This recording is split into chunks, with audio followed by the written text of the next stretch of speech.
નામ લેવા બેસીએ તો હંમેશા જીત ટીમની હોય. દુનિયાની કોઈ પણ યુદ્ધ હોય કે ક્રિકેટ હોય કે ધંધો હોય કે રાજનીતિ હોય, જીત હંમેશા ટીમની હોય. ટીમમાં કરોડો માણસો હોય. પણ 2022ની ચૂંટણીનું પરિણામ આવ્યા પછી આમ આદમી પાર્ટીને માનનીય શ્રી ઈશુદાનભાઈ ગઢવી અને માનનીય મનોજભાઈ સોરઠિયાએ સંભાળવાનું કામ કર્યું. એ દિવસે ઘણી નિરાશા હતી, હતાશા હતી. અનેક કાર્યકર્તાનું મનોબળ ડગી ગયેલું.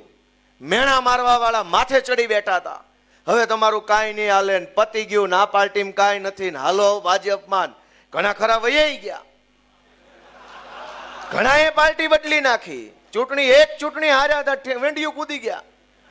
પણ દોસ્તો, એ નિષ્ફળતાને પચાવી જઈને પોતાનો મજબૂત સંકલ્પ જે હતો ગુજરાતમાં આમ આદમી પાર્ટીની સરકાર બનાવવાનો, એ સંકલ્પ ઉપર અડગ રહીને આમ આદમી પાર્ટીને ચલાવવાનું કામ અમારા બે અડીખમ યોદ્ધા ઈશુદાન ગઢવી અને મનોજ સોરઠિયાએ કર્યું.